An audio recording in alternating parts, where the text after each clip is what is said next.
Hi friends, welcome to Elmer and the Dragon Read Aloud. We are on chapter 4, and chapter 4 is called The Island. The path wound between boulders on the beach and then rose steeply through a crack in the cliff. Elmer scrambled up, bracing himself between the rock walls until he could find the next toehold. Just as he thought he could go no farther, he found an old log ladder going straight up to the top of the cliff. Somebody must live here, he thought, as he climbed up the last rung and sat down. You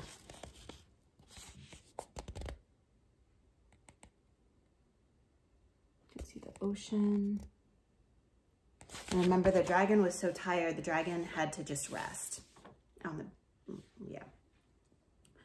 All around him rose beautiful tall pine trees standing in rows. And he said, "Trees don't grow in rows all by themselves. These pines were planted here by somebody a long time ago." Elmer ate 4 more tangerines and then started through the pines to look for food and water. At last, he came out onto a sloping meadow. He saw a brook winding its way down the slope, and he ran to take a long, cool drink. The dragon will be happy to see this, he thought, but I do wish I'd find somebody to tell us where we are and how to get home. He followed the brook up the slope into an old apple orchard. Some of the trees had rotted down to stumps, but they had been planted in rows too. Elmer didn't see anybody anywhere, so he followed the brook back down the slope to a place where it made a pool of clear, cold water. He stooped down for another drink and found an old wooden bucket carved out of the trunk of a tree. This bucket hasn't been used for many years, he thought, as he scraped off the moss and weeds. Maybe nobody lives here anymore. Elmer left the bucket beside the pool and followed the brook through ferns and bushes until it turned into a swamp.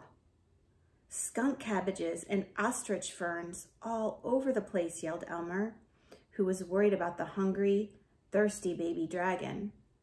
He quickly pulled up 6 skunk cabbages and ran back through the bushes to the pool. He dipped the bucket half full now, threw in the cabbages, and hurried through the meadow to the pines and the dragon. He knew he couldn't go down the ladder with the bucket, so he crawled onto the edge of the cliff, and peered through the vines. There was the wilted baby dragon, snoring in the shade. "Dragon, dragon, wake up! I've got water and skunk cabbages for you." The dragon slowly opened one eye and looked up at Elmer. Then he quickly opened the other eye and said, "Where?" "Right here in a bucket, but I can't bring it down to you. You'll have to let me pour the water down your throat. Ready?" "Ready," said the dragon, tipping back his head. Elmer aimed and poured, and the dragon drank. Then Elmer threw down the cabbages one by one, and the dragon caught each cabbage in the air, laughing and crying at the same time because he was so happy and hungry and thirsty. "That's all," said Elmer, "but there's lots more up on the island, and ostrich ferns too.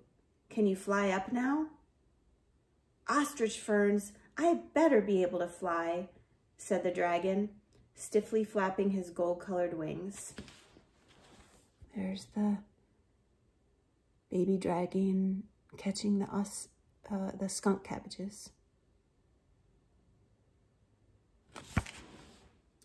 He hobbled along the beach, gave a little jump, and fluttered up to the top of the cliff. "I'm not the dragon he used to be," he panted, "but I'll get you home yet, Elmer. Don't worry about that." "Oh, I know you will. I'm not the least bit worried," said Elmer, although he had secretly hoped to find people on the island and a boat going home, and all sorts of good things to eat. Chapter 5 is called Flute the Canary. Elmer and the dragon rested a while on top of the cliff watching the waves spreading out over the sandbar. Suddenly, a little voice chirped, "You're Elmer Elevator, aren't you?" Elmer was too startled to answer. "Aren't you? Of course, it has been 3 years, and people do change." Elmer looked all around, but he couldn't see anybody. "Yes, I'm Elmer, but who and where are you?" he asked. "Look up in the tree above you. It's me, Flute." Elmer and the dragon looked up, and there he was, Flute the canary. Funny little Flute with 2 black eyebrows and 1 black feather in each wing. "Oh, Flute, how glad I am to see you. But how did you get here?" "I flew here the day you let me out of my cage when your mother went to answer the doorbell. This is where all the escaped canaries live. Feather Island, we call it. But what on earth are you doing here?" You see Flute up in the pine tree?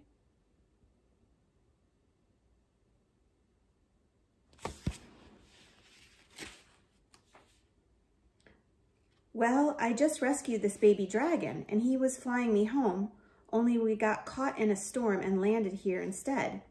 And now he's got to rest and get plenty of food and water before we can go on." "Does he eat canaries?" "I should say not," snorted the dragon. "Only fruits and vegetables and lollipops." "That's a relief," said Flute. "I almost didn't talk to you because the rest of the canaries were afraid. I'll just tell them everything's all right." And Flute trilled loudly in every direction. Soon canaries were chirping all over the island, and the pine trees rustled with fluttering wings. "Let's go eat," said the dragon, who was bored and still hungry and thirsty. So Flute flew down and rode on Elmer's shoulder as they walked through the pines. "Tell me, Flute, do people live on the island?" asked Elmer. "No, just canaries." "That's what I thought. Well, how have you been getting along without my mother? She's never stopped worrying about you." "Quite well, thank you," said Flute, "but I'm beginning to suffer from the island disease." "What's that?" "I know it sounds silly, but the whole island is sick with curiosity, and old King Can is actually dying of it." "Who's King Can?" asked the dragon, becoming somewhat interested. "He's the king of the canaries. He's really King Can 11. His ancestors, King and Queen Can 1, were the first canaries to live on the island. They came with a party of settlers, but the settlers sailed away after a month or 2, and they left King Can and his wife behind." "Now I understand about the ladder and the bucket and pine trees and the apple orchard," said Elmer. "Yes," said Flute, "they are the work of the settlers. But to continue, migrating birds often stop by here, and King Can, being lonesome, told them to ask escaped canaries to live on the island. But even after many canaries had come, he was never well or happy. And when the other birds asked why not, King Can would answer, 'I'm dying of curiosity.' Pretty soon, the other canaries grew curious to know why he was so curious, but he told the reason only to his eldest son, and so they all grew sick with curiosity. Finally, when King Can 1 was a very old canary, he did die of curiosity, and his eldest son became King Can 2. "Skunk cabbage! I smell skunk cabbage!" interrupted the dragon right in the middle of the story, because by this time they had come out onto the meadow. "It's right over there in the swamp," said Elmer, and the dragon lumbered off to eat and to drink cold water. King Can 2, 3, 4, 5, 6, 7, 8, 9, and 10 all died of curiosity as very old canaries, and now King Can 11 is sick with it. And the rest of us are sick too. I tell you, it's an awful thing," continued Flute. "I suppose so," said Elmer. "I wonder what they could have been so curious about." "See? There you go, getting curious. What a great day it will be when this island gets over the plague of curiosity." Oh, There they are. There's the canary on Elmer's shoulder.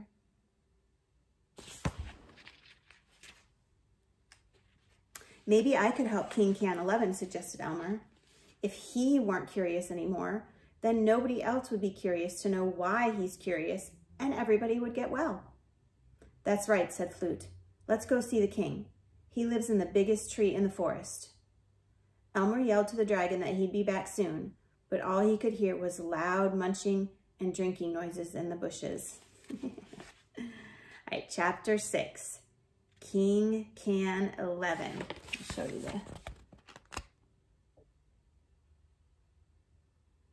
So that says 11 in Roman numerals, King Can 11.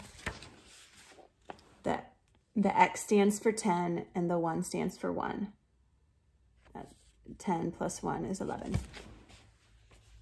Flute perched on Elmer's shoulder, and together they went to the biggest tree in the forest. Flute flew up into the branches, and Elmer heard him chirp. Good morning, Queen Can. An old friend of mine has just arrived on the island, and I'd like to introduce him to the king. Is that your friend down there? Asked the sleek, tiny queen suspiciously. Yes, he let me out of my cage back in Nevergreen City. The king isn't feeling well, you know. I know, that's why I want to introduce my friend. I think he can help the king, perhaps. Well, I'll go see if he's receiving visitors. You wait here. Soon the queen flew back all flustered. The king will be down right away. I was really surprised. He's never before been so eager to see anyone. Elmer felt flattered and quickly tucked in his shirt and straightened his cap. Suddenly, the king flew out of the branches and landed at Elmer's feet. Elmer was disappointed. The king looked just like a canary, only bigger and fluffier than the others.